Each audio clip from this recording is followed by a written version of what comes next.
नमस्कार दोस्तों, एक बार फिर से स्वागत करना चाहूँगा आपके अपने ऑफिशियल यूट्यूब चैनल पर जिसका नाम है government jobs analysis.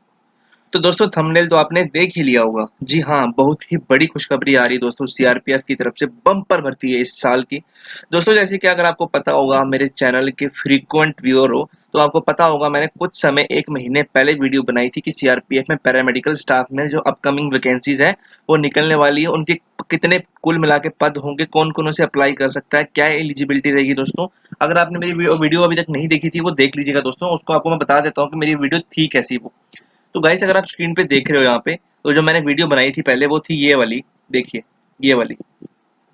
Okay, CRPF HCM कहाँ गई गाइस? हाँ, ठीक है। थोड़ा सा मैं स्क्रॉल डाउन करता हूँ नीचे तो आपको दिख जाएगी दोस्तों कि वो रिक्रूटमेंट कहाँ थी। ओके, तो गाइस ये देखिए, ये थी वो रिक्रूटमेंट, ये CRPF paramedical staff upcoming 873 post. 1 महीने मैंने पहले वीडियो बनाई थी जिसके 960 व्यू गए थे दोस्तों।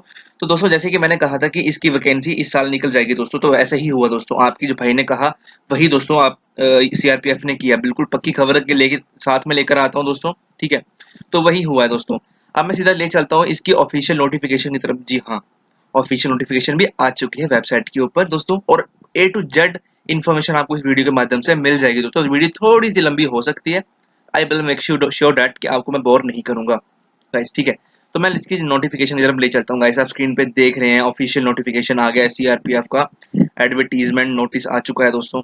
ओके, पैरामेडिकल स्टाफ की वैकेंसी दोस्तों, और मैं आपको बताऊंगा क्या कौन इसे अप्लाई कर सकता है, ठीक है। ऑल इंडिया से मेल एंड फीमेल कैंडिडेट दोनों अप्लाई कर सकते हैं। ओके, अब मैं बात करता हूँ कि इसके फॉर्म कब से चालू हो रहे हैं। तो गाइज इसके फॉर्म 20 जुलाई से चालू हो रहे हैं, जो कि आपकी ऑनलाइन फॉर्म रहेगी, ठीक है। क्लोजिंग डेट ऑफ एप्लीकेशन 31 अगस्त तक इसके फॉर्म चालू रहेंगे, और रिटन एग्जामिनेशन की डेट भी इन्होंने दे दी है दोस्तों। 20 दिसंबर, 20 दिसंबर को आपका रिटन एग्जामिनेशन होगा, यानी कि एप्लीकेशन फॉर्म के बंद होने के 4 महीने के बाद आपका एग्जाम होगा, ठीक है। अब मैं education qualification, number of vacancies, post के बारे में बात करने जा रहा हूँ। तो गाइस प्लीज इस वीडियो को पूरा देखिएगा, आपके लिए बिल्कुल ऑफिशियल नोटिस लेकर आए हैं दोस्तों। नोटिफिकेशन ऑफिशियल है, इसका लिंक डिस्क्रिप्शन बॉक्स में भी आपको मिल जाएगा, आप जाके देख सकते हो दोस्तों, ठीक है। अब मैं थोड़ा स्क्रॉल डाउन नीचे करता हूँ, आपको इंपॉर्टेंट अपडेट देता हूँ इस वैकेंसीज के बारे में। तो गाइस आप देख रहे हैं सबसे पहले जो वैकेंसी निकली है, डाइट इंस्पेक्टर डाइटिशियन की वैकेंसी निकली है। इसमें एक वैकेंसी है जनरल की कुल मिला के, ठीक है। तो इसमें अगर मैं एजुकेशन क्वालिफिकेशन की बात करूं तो आपके पास बीएससी होनी चाहिए, बीएससी का डिग्री होना चाहिए, होम साइंस में हो या फिर होम इकोनॉमिक्स में हो, ठीक है। जो कि सेंटर या फिर स्टेट गवर्नमेंट से रजिस्टर्ड होनी चाहिए आपकी डिग्री, ठीक है। ओके, तो ये था दोस्तों। और अगर अदर मैं बात करता हूँ और क्या इसके ऊपर इन्फॉर्मेशन दे रखी है दोस्तों, ठीक है। तो और अगर मैं बात करूँ दोस्तों, तो आपके पास डिप्लोमा होना चाहिए डाइटिशियन में, जो कि सेंट्रल गवर्नमेंट के द्वारा प्रमाणित हो, या फिर मास्टर डिग्री होनी चाहिए होम साइंस में, ठीक है, जो कि सेंटर या स्टेट गवर्नमेंट से प्रमाणित हो। अब मैं एज की बात करूँ तो मिनिमम एज रखा गया 30 साल, और मैक्सिमम दोस्तों रखा गया 45 साल। ओके, तो दोस्तों ये थी डाइटिशियन की वैकेंसी, जो कि मैंने आपको कवर अप कर दी है। एक वैकेंसी इसमें निकली है, एजुकेशन भी एंड आपको एज लिमिट भी मैंने कवर अप कर दी है। अब मैं बात करता हूँ अदर वैकेंसीज के बारे में। सब इंस्पेक्टर स्टाफ नर्स के लिए, ठीक है, सब इंस्पेक्टर स्टाफ नर्स की वैकेंसी निकली दोस्तों, जैसे कि आप पूछ रहे थे मुझे, ठीक है। तो गाइज मैं बात करूँ इसमें जनरल कैटेगरी के लिए दोस्तों वैकेंसी निकली 81, ठीक है। ओबीसी की 40 वैकेंसी है। ओके, थोड़ा सा मैं स्क्रॉल अप करता हूँ गाइज, थोड़ा सा, ठीक है। एंड एससी की निकली है 26 वैकेंसीज, एसटी की निकली है 11 वैकेंसी। ईडब्ल्यूएस कैटेगरी जो होती है, इकोनॉमिकली वीकवर्ड सेक्शन, जो हाल ही में इंट्रोड्यूस किया गया है 2018 में, जिनकी जमीन 1 हेक्टर से कम होती है उन्हें कोटा मिलता है, तो उनकी 17 वैकेंसी को कुल मिला के 175 वैकेंसी निकली सब इंस्पेक्टर स्टाफ नर्स में, ठीक है। अब मैं इसकी एजुकेशन की बात करने जा रहा हूँ गाइस, तो प्लीज वीडियो को ध्यान से देखिएगा। 12th पास होना चाहिए, साथ साथ आपके पास 3 साल का डिप्लोमा होना चाहिए जनरल नर्सिंग मिडवाइफरी में, जो कि आपका किसी बोर्ड से या काउंसिल से प्रमाणित होना अनिवार्य है दोस्तों, ठीक है। साथ ही साथ जो आपका जो डिप्लोमा होगा दोस्तों, वो आपका रजिस्टर्ड होना चाहिए, ठीक है। मिडवाइफ सेंट्रल नर्सिंग काउंसिल में आपका आपका जो डिप्लोमा है वो आपका रजिस्टर्ड होना चाहिए दोस्तों, ठीक है। तो ये दोस्तों बोर्ड है, जो बच्चे करते हैं नर्सिंग उनको पता होगा कि सेंट्रल नर्सिंग काउंसिल या फिर स्टेट नर्सिंग काउंसिल क्या चीज़ है, तो उसमें आपका जो डिग्री या डिप्लोमा है वो प्रमाणित होना चाहिए, रजिस्टर्ड होना चाहिए। एज लिमिट की बात करूं तो 30 साल मैक्सिमम एज रखी गई है, मिनिमम उम्र रखी गई है 18 साल। 5 साल की छूट मिल जाएगी SC ST को, 3 साल की OBC को, तो अपने हिसाब से आप देख लीजिएगा गाइस, ठीक है। अब मैं बात करता हूँ अदर वैकेंसी के बारे में, ठीक है। तो सब इंस्पेक्टर रेडियोग्राफर की वैकेंसी निकली, जिसमें 4 वैकेंसी जनरल की, 3 ओबीसी की, 1 एससी की, कुल मिला के 8 वैकेंसीज निकली हैं। अब मैं इसमें एजुकेशन की बात करूं तो इंटरमीडिएट यानी कि 12th पास चाहिए साइंस के साथ, आपकी 12th पास होनी चाहिए फिजिक्स केमिस्ट्री मैथमेटिक्स के साथ, ठीक है। नॉन मेडिकल में आपकी 12th होनी चाहिए, और साथ ही साथ डिप्लोमा या सर्टिफिकेट होना चाहिए आपके पास 2 साल का रेडियो डायग्नोसिस में, जो कि सेंटर या फिर स्टेट गवर्नमेंट से प्रमाणित होना चाहिए। ओके, ठीक है। तो इसकी भी एज लिमिट सेम रखी गई है, मिनिमम 18 साल, मैक्सिमम 30 साल, ठीक है। तो 5 साल की छूट एससी एसटी को, 3 साल की ओबीसी को मिल जाएगी दोस्तों। तो यहाँ पे भी आप same category, same education and same आपका एज रहने वाली है। नंबर 4 बताऊं दोस्तों, तो असिस्टेंट सब इंस्पेक्टर फार्माकेमिस्ट, इसकी वैकेंसी निकली, इसमें कुल मिला के 35 वैकेंसी जनरल की, 17 ओबीसी की, 14 एससी की, ठीक है।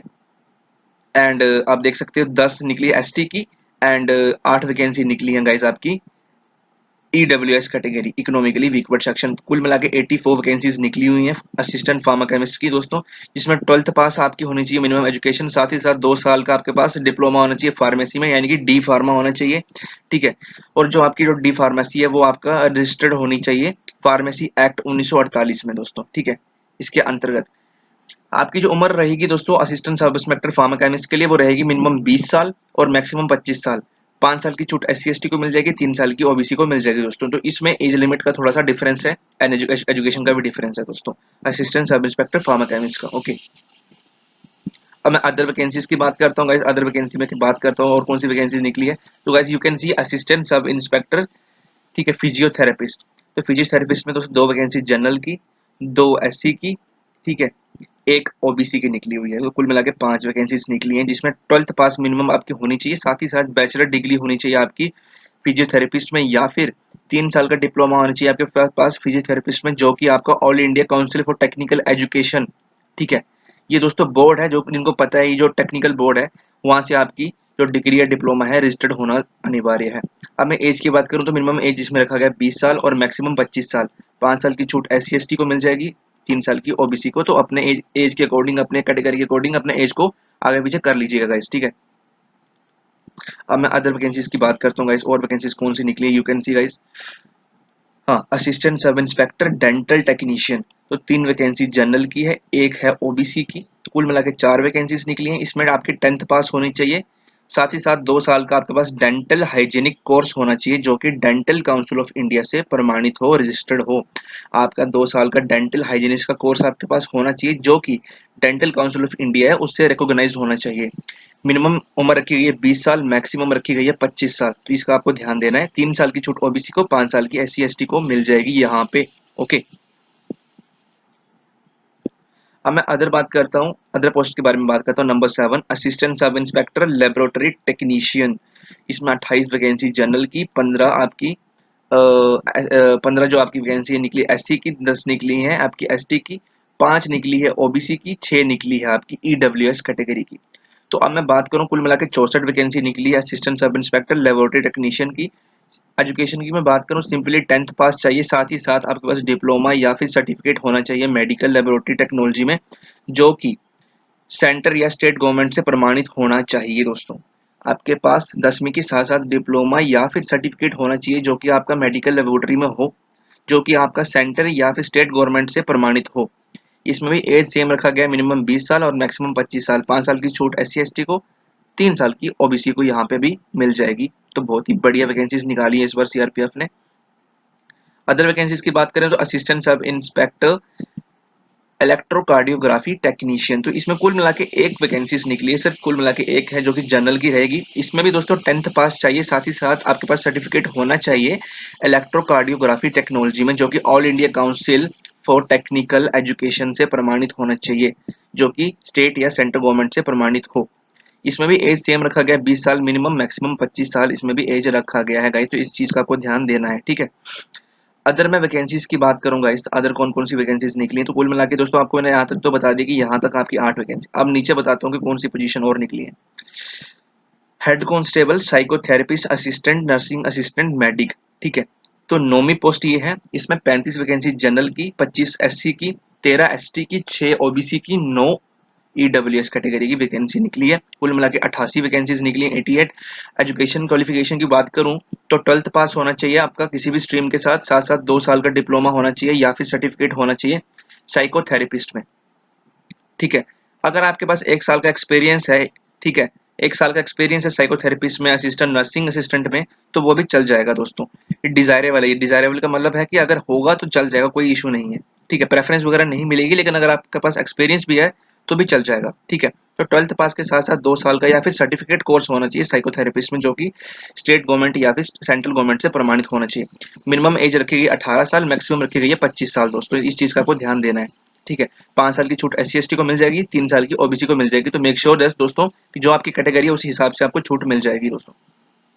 ओके, अदर पोजीशन की मैं बात करूं तो निकली है 10वीं पोस्ट निकली है हेड कांस्टेबल ANM मिडवाइफ की। तो कुल मिला के 3 वैकेंसी इसमें निकली हुई है, जनरल की है। कुल मिला के 12वीं पास बच्चे अप्लाई कर सकते हैं, साथ में 2 साल का डिप्लोमा होना चाहिए आपके पास। Auxiliary nurse midwife from a recognised board, जो कि नर्सिंग काउंसिल ऑफ इंडिया या फिर स्टेट काउंसिल ऑफ इंडिया से रजिस्टर्ड होना चाहिए। अगर आप हेड कांस्टेबल मिडवाइफ के अप्लाई कर रहे हो तो 12वीं पास के साथ साथ 2 साल का डिप्लोमा होना चाहिए आपके पास ऑक्सिलरी नर्स मिडवाइफ में, जो कि स्टेट या सेंट्रल गवर्नमेंट से प्रमाणित होना चाहिए, साथ ही साथ नर्सिंग काउंसिल ऑफ इंडिया से प्रमाणित होना भी चाहिए। अब मैं एज की बात करूं तो मिनिमम 18 साल, 25 साल रखी गई मैक्सिमम। 5 साल की छूट SC/ST को, 3 साल की OBC को यहाँ पे भी बढ़िया तरीके से मिल जाएगी दोस्तों। ओके, अब मैं 11वीं पोस्ट की बात करूं तो हेड कांस्टेबल डायलिसिस टेक्नीशियन। तो कुल मिला के 5 वैकेंसी जनरल की, 2 SC की, 1 ST की। ठीक है, कुल मिला के 8 वैकेंसीज निकली हुई हैं, जिसमें 12th पास रखी गई है मिनिमम एजुकेशन, साथ ही साथ 2 साल का डिप्लोमा आपके पास होना चाहिए डायलिसिस टेक्निक में। ठीक है, तो चल जाएगा। दोनों चीजें होना जरूरी है दोस्तों, 12वीं पास के साथ साथ डिप्लोमा डायलिसिस टेक्निक में दोस्तों। ठीक है, तो इसमें भी एज रखी गई 18 साल, मिनिमम मैक्सिमम 25 साल। 3 साल की OBC को छूट मिलेगी, SC/ST को 5 साल की यहाँ पे भी मिल जाएगी, बहुत भी बढ़िया तरीके से दोस्तों। तो प्लीज वीडियो को लाइक करना मत भूलिएगा। अदर पोजीशन की मैं बात करते हैं दोस्तों, तो यहाँ पे निकली head constable junior x-ray assistant. तो 35 वैकेंसी जनरल की, 23 SC की, 12 ST की, 6 निकली है OBC की और 8 निकली है EWS कैटेगरी। तो इसमें दोस्तों मैट्रिक पास होना चाहिए, साथ साथ में आपके पास 2 साल का डिप्लोमा होना चाहिए, सर्टिफिकेट होना चाहिए आपके पास। ठीक है, रेडियो डायग्नोसिस में आपका सर्टिफिकेट होना चाहिए, 2 साल का डिप्लोमा या फिर सर्टिफिकेट होना चाहिए, जो कि आपका इंस्टीट्यूशन रिकॉग्नाइज होना चाहिए स्टेट या सेंट्रल गवर्नमेंट से। आपकी जो डिप्लोमा या सर्टिफिकेट है वो स्टेट या फिर सेंट्रल गवर्नमेंट से प्रमाणित होना चाहिए। ठीक है गाइस, और इसमें भी एज जो रखी गई है मिनिमम रखी गई है 20 साल और मैक्सिमम रखी गई है 25 साल। 3 साल की छूट OBC को मिलेगी, 5 साल की SC/ST को। ठीक है, तो ये भी आपको मैंने कवर अप कर दिया गाइस। 12th नंबर की पोस्ट भी आपको मैंने कवर कर दी है। ओके, अब मैं अदर पोस्ट की बात करता हूँ, नीचे थोड़ा स्क्रॉल डाउन करते हैं। तो guys you can C head constable laboratory assistant. तो 4 वैकेंसी जनरल की निकली है, 1 निकली है ST की, 1 निकली और कुल मिला के 5 वैकेंसीज निकली हैं। कुल मिला के जनरल एंड SC वालों के लिए वैकेंसी निकली हुई है, जो कि कुल मिला के 5 वैकेंसीज हैं। अब मैं बात करूं एजुकेशन की, तो मैट्रिक पास होने चाहिए, साथ साथ आपके पास सर्टिफिकेट होना चाहिए लेबोरेटरी असिस्टेंट, जो कि आपका सेंटर या फिर स्टेट गवर्नमेंट से प्रमाणित होना अनिवार्य है। एज की बात करूं तो 20 साल रखा गया मिनिमम, मैक्सिमम रखा गया 25 साल। तो गाइस आप यहाँ पे ध्यान देना है। ठीक है, अब मैं अदर पोजीशन की मैं बात करूं हेड कांस्टेबल इलेक्ट्रीशियन। तो इसमें 1 वैकेंसी निकली है जनरल की। अब मैं इसमें बात करूं एजुकेशन एंड क्वालिफिकेशन की, तो मैट्रिक पास होना चाहिए, साथ साथ में डिप्लोमा होना चाहिए आपके पास इलेक्ट्रीशियन में, या जो कि आपका स्टेट या सेंट्रल गवर्नमेंट से प्रमाणित होना चाहिए, या फिर आपके पास पॉलिटेक्निक हो दोस्तों, स्टेट या सेंट्रल गवर्नमेंट से डिप्लोमा पॉलिटेक्निक को ही बोला जाता है। ओके, हाँ, और या फिर आपके पास ITI सर्टिफिकेट हो इलेक्ट्रीशियन का, जो कि 2 साल की रहती है। एज रहेगी इसमें मिनिमम 20 साल, मैक्सिमम रहेगी 25 साल। 5 साल की छूट SC/ST को, 3 OBC को मिल जाएगी। गाइस मेक श्योर आपको यहाँ पे एजुकेशन क्वालिफिकेशन एंड आपका जो स्टेट आपका जो कैटेगरी जो है आपकी, उसके अकॉर्डिंग आपको एज में रिलैक्सेशन मिल जाएगी यहाँ पे। हेड कांस्टेबल स्टीवर्ड की बात करूं तो 3 वैकेंसी निकली है जनरल की। कुल मिलाकर मैट्रिक पास होना चाहिए, साथ साथ अगर डिप्लोमा होना चाहिए फूड बेवरेज में, जो कि स्टेट या फिर सेंट्रल गवर्नमेंट से प्रमाणित होना चाहिए। मिनिमम एज रखी गई 18 साल, मैक्सिमम 23 साल। 5 साल की छूट SC/ST को मिलेगी, 3 साल की OBC को यहाँ पे मिल जाएगी दोस्तों, बड़ी तरीके से। ठीक है, तो 15th नंबर पोस्ट भी कवर अप कर दिया। अब हम बात करेंगे 16वीं नंबर की, कांस्टेबल मसालची। तो 2 वैकेंसी निकली जनरल की, 1 SC की, एक ST की। कुल मिला के 4 वैकेंसीज निकली हैं, जिसमें आपकी मैट्रिक पास होनी चाहिए दोस्तों। ठीक है, मैट्रिक पास होना अनिवार्य है।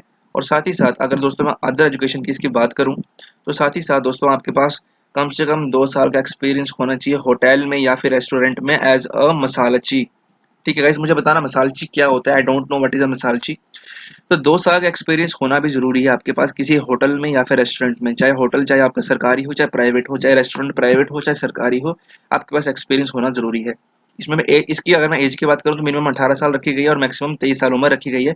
5 साल की छूट मिल जाएगी SC/ST को, 3 साल की OBC को। गाइस तो यहाँ पे वीडियो को देखना मत भूलिएगा और वीडियो को लाइक करना मत भूलिएगा दोस्तों, आपके लिए ऑफिशियल नोटिफिकेशन मैं लेके आता हूँ, जैसे मैं आपको बोलता हूँ वैसे ही दोस्तों पोस्ट निकली है, ठीक है। अब हाँ, अब आती है बात कांस्टेबल कुक की। तो दोस्तों यहाँ पे थोड़े कुछ चेंजेस हैं, ध्यान से इस वीडियो को देखिएगा। 44 वैकेंसी जनरल की, 33 SC की, 20 ST की, 7 OBC की, 12 निकली EWS की, तो कुल मिला के 116 पद निकले हैं कांस्टेबल कुक में। अब मैं दोस्तों इसकी एजुकेशन क्वालिफिकेशन की बात करूं तो आपके पास मैट्रिक पास होना चाहिए, ठीक है, मैट्रिक पास तो होना जरूरी है। साथ ही साथ आपके पास 1 साल का एक्सपीरियंस होना चाहिए कुक का, ठीक है, कुक का 1 साल का एक्सपीरियंस होना अनिवार्य है, ठीक है। अब दोस्तों मैं आपको अपना जो कुक का सर्टिफिकेट है, मेरे पास 2 साल का सर्टिफिकेट है एज अ कुक का, तो उसका वीडियो भी मैं आपको दोस्तों इस वीडियो के बाद में बना दूंगा, कि मैं बताऊंगा कि किस तरह से आपका सर्टिफिकेट होना चाहिए, किस तरह से आपको सर्टिफिकेट बनवाना है। ओके, तो दोस्तों आप देख सकते हो कांस्टेबल कुक की वैकेंसी है, 116 पद निकले ओवरऑल। कैटेगरी वाइज दोस्तों डिस्ट्रीब्यूशन मैंने करी है वैकेंसीज की। मैट्रिक पास के साथ साथ 1 साल का एक्सपीरियंस होना चाहिए एज अ कुक, चाहे रेस्टोरेंट में हो चाहे होटल में होना चाहिए। अब मैं एजुकेशन अब मैं एज लिमिट की बात करूं तो एज लिमिट में रखा गया है मिनिमम 18 साल और मैक्सिमम रखी गई है 23 साल दोस्तों यहाँ पे, ठीक है। हाँ, अब गाइस मैं अदर पोजीशंस की भी बात कर रहा हूँ गाइस, यहाँ पे आप you can see. Okay, constable सफाई कर्मचारी। तो कांस्टेबल सफाई कर्मचारी की मैं बात करूं तो मिनिमम वैकेंसी निकली है 50 जनरल की है, 39 SC की, 12 ST की, 8 OBC की, 12 निकली हैं कुल मिला के EWS की। तो कुल मिला के 121 पोस्ट निकली है ऑल ओवर द इंडिया के लिए।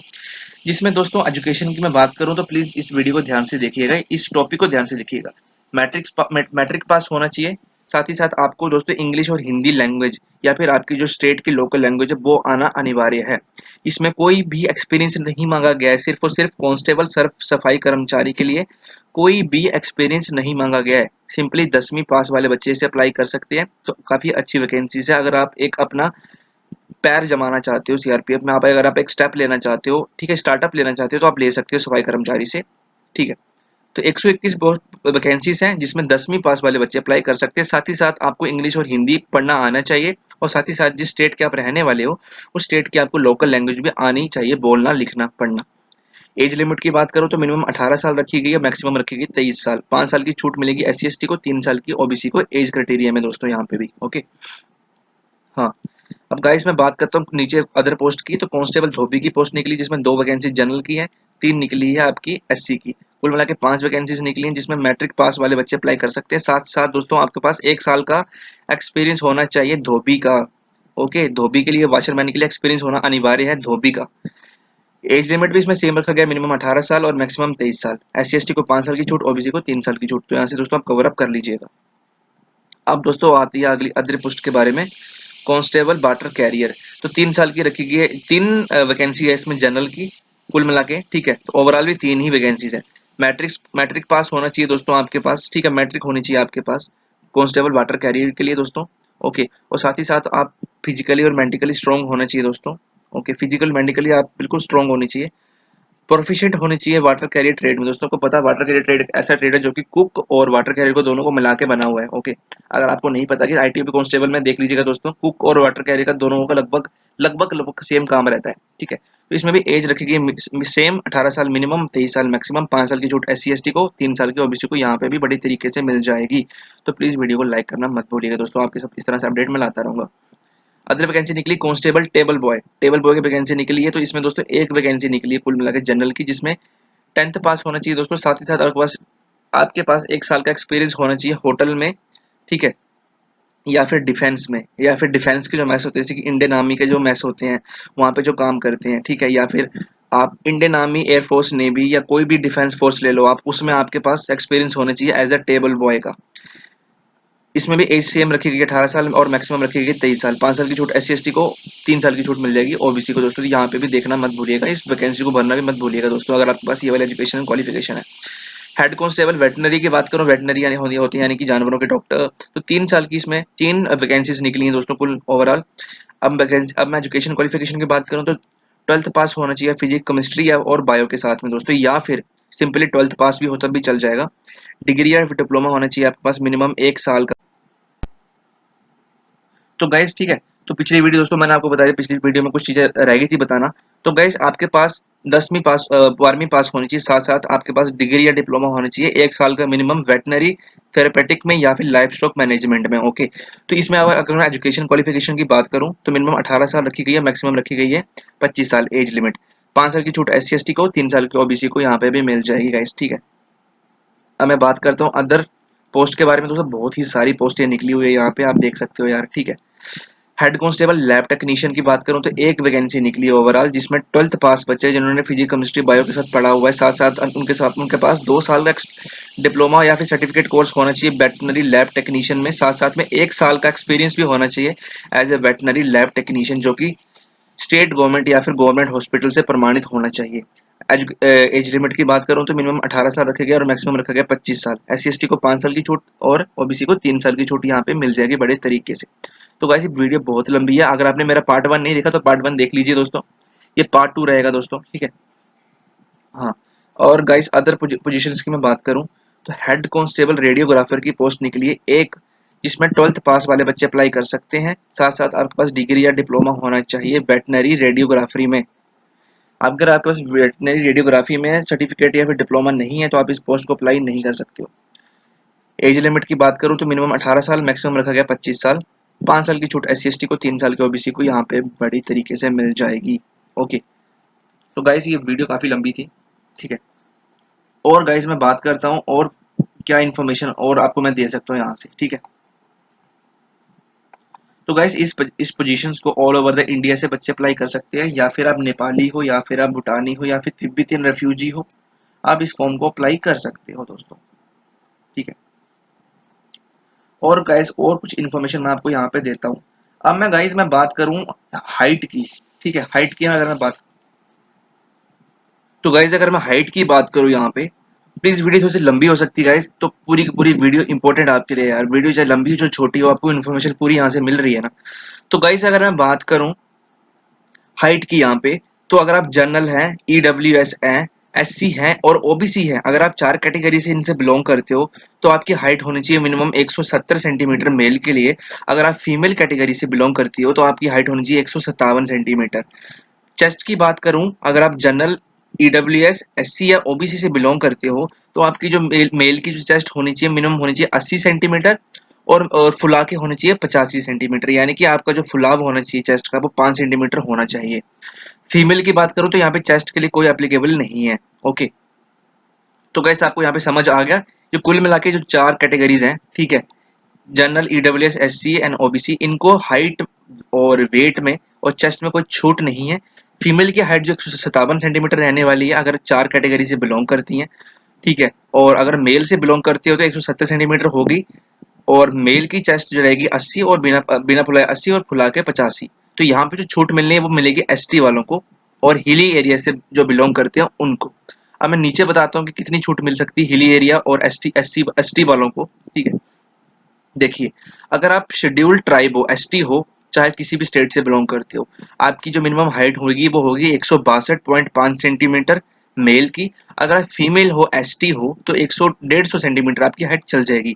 अगर आप गढ़वाली हो, कुमाऊं हो, गोरखा हो, डोगरा हो, मराठा हो, या फिर अरुणाचल प्रदेश, मणिपुर, मेघालय, मिजोरम, नागालैंड, सिक्किम, त्रिपुरा, असम, जम्मू कश्मीर, हिमाचल प्रदेश, लेह लद्दाख रीजन से बिलोंग करते हो, तो आपकी जो हाइट ली जाएगी वो ली जाएगी मिनिमम 165 सेंटीमीटर।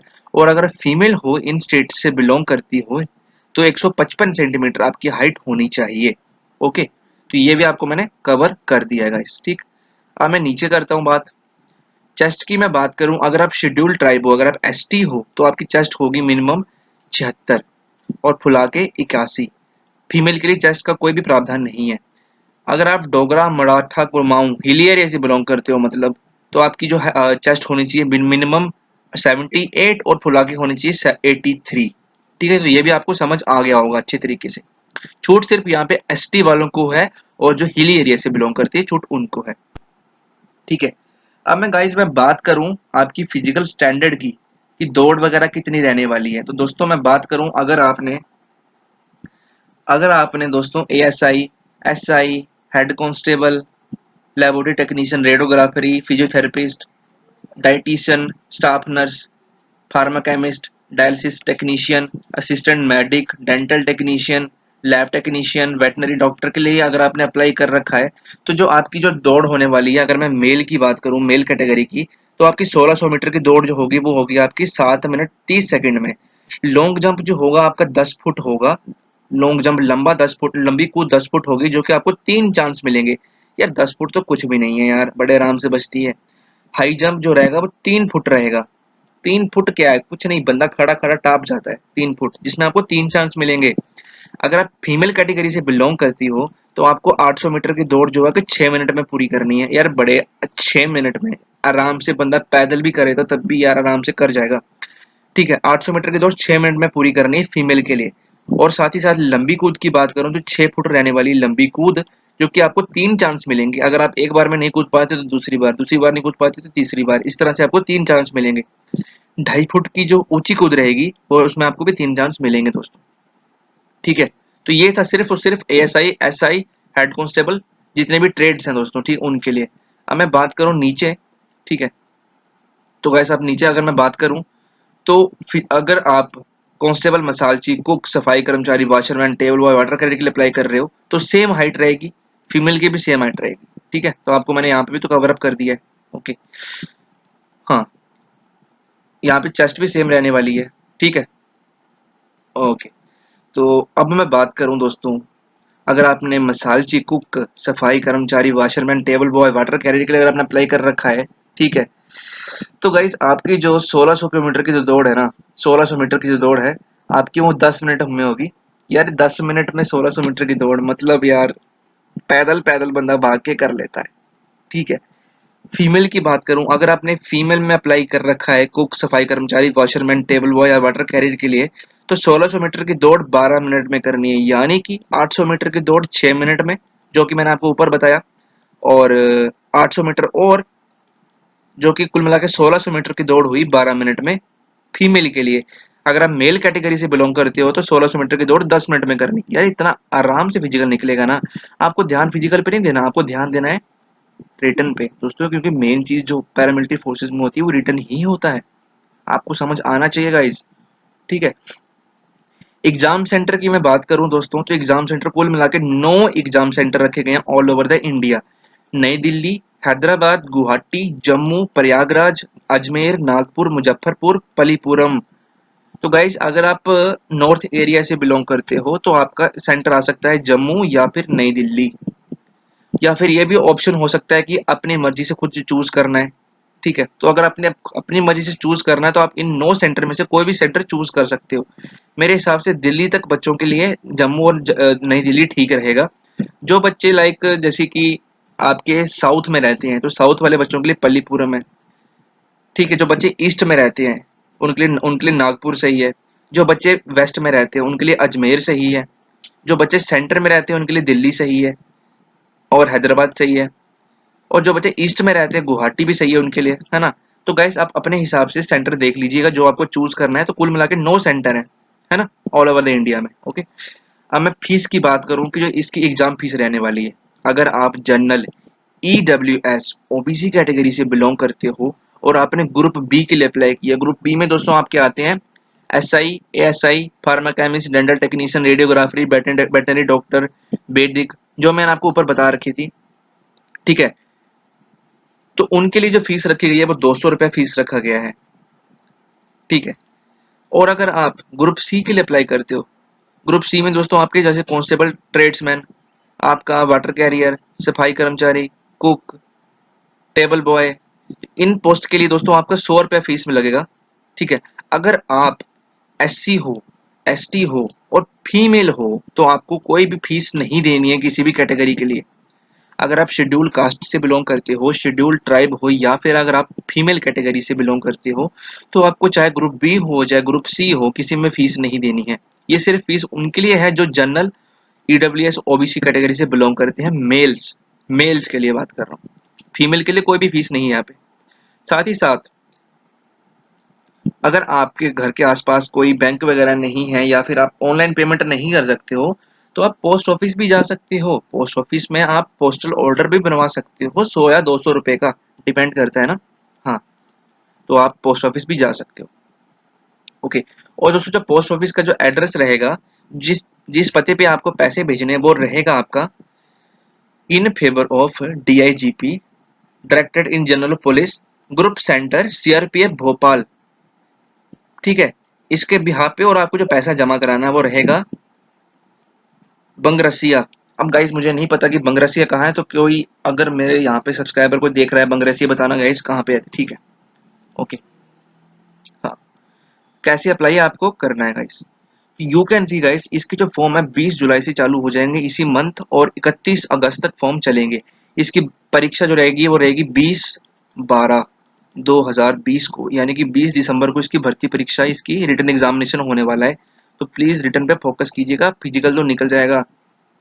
ओके। अब कुछ मैं इन्फॉर्मेशन मैं आपको और देता हूँ रिगार्डिंग इसके बारे में गाइस। ठीक है, ओके। तो अब दोस्तों आपका बताऊंगा कि सबसे पहले क्या होगा, आपका सबसे पहले क्या रहने वाला है। स्टेज 1, स्टेज 1 में क्या होगा, स्टेज 1 में आपकी होगी फिजिकल स्टैंडर्ड टेस्ट। ठीक है, फिजिकल स्टैंडर्ड टेस्ट होगा आपके, इसमें दौड़ होगी। दौड़ में क्या होगा, आपका caste caste certificate, category certificate check किया जाएगा, एजुकेशन सर्टिफिकेट चेक किया जाएगा, date of birth certificate check किया जाएगा। ठीक है, ओके। साथ ही साथ EWS सर्टिफिकेट चेक किया जाएगा, आपका EWS सर्टिफिकेट चेक किया जाएगा। ओके। अब मैं बात करूं अदर स्टेज के बारे में, तो PST के बीच में ही होता है PET। PET में होती है आपकी दौड़, फिजिकल एफिशिएंसी, आपकी एफिशिएंसी चेक की जाती है, आप कितने सक्षम हो, कितने काबिल हो दौड़ के। ठीक है। अब मैं गाइस इसकी बात करूं, ठीक है। PST और PET qualified candidates will be issued admit card for written examination. जो बच्चा PST PET क्वालिफाई करेगा उसको एडमिट कार्ड दिया जाएगा वहीं पे रिटन एग्जामिनेशन के लिए। अब मैं रिटन एग्जामिनेशन की दोस्तों बात करूं कि क्या क्या सिलेबस आएगा, आपका कितने नंबर का सिलेबस रहने वाला है, तो कुल मिला के 100 नंबर का क्वेश्चन होंगे, जिसमें आपका प्रत्येक क्वेश्चन 1 नंबर का रहने वाला है। यानी कि दोस्तों और इसमें आपको 2 घंटे का समय मिलेगा। 100 क्वेश्चन के लिए 120 मिनट मिलेंगे, जो कि एनएफ से भी ज्यादा एनएफ है। ठीक है, एनएफ से भी ज्यादा एनएफ है। ओके जी। अब मैं बात करता हूँ दोस्तों क्या सिलेबस रहने वाला है। 4 सेक्शन में आपका पेपर आएगा जो कि 50 नंबर का है। अब मैं बता रहा हूँ आपको, आप पूछ रहे थे कि भैया आपने अभी 100 का बताया, 50 बता रही। ठीक है, देखिए। पहला जो आएगा जनरल इंटेलिजेंस एंड रीजनिंग जी। ठीक है, रीजनिंग आएगी, 10 क्वेश्चन होंगे, एक एक नंबर का 10 क्वेश्चन होंगे। जनरल अवेयरनेस आएगी 10 क्वेश्चन। मैथमेटिक्स 15 नंबर की आएगी। इंग्लिश और हिंदी में ऑप्शन रहेगा, आपका कोई भी चूज कर सकते हो। तो ये 15 क्वेश्चन आएंगे, कुल मिला के 50 नंबर यहाँ पे हो गए। ठीक है, और जो इसका जो लेवल रहेगा एग्जाम का वो 10वीं लेवल का रहेगा, 10th लेवल का एग्जाम रहेगा, है ना। ठीक है, तो ये भी आपको समझ आ गया होगा। Okay guys. हाँ, पार्ट 2 की बात करूं गाइस, तो पार्ट 2 की मैं बात करूं।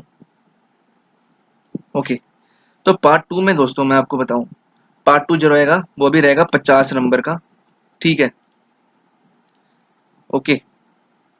तो गाइस हम यहाँ पे देखते हो 50 नंबर का रहेगा। और जो 50 नंबर का जो रहेगा दोस्तों वो रहेगा आपका ट्रे टेस्ट। ट्रे टेस्ट भी आपका 50 नंबर का रहने वाला है guys, you can see. Okay.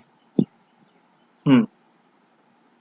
तो गाइस मिनिमम जो मैं नंबर बताऊं, जो मिनिमम आपको जो मार्क्स लाने हैं, ठीक है, इंस्पेक्टर हो चाहे सब इंस्पेक्टर हो, ASI हो, हेड कांस्टेबल हो, इस कैटेगरी के लिए सिर्फ ग्रुप बी के लिए तो 50% अंक आपके होने चाहिए, यानी कि 100 में से आपके 50 नंबर होना अनिवार्य है।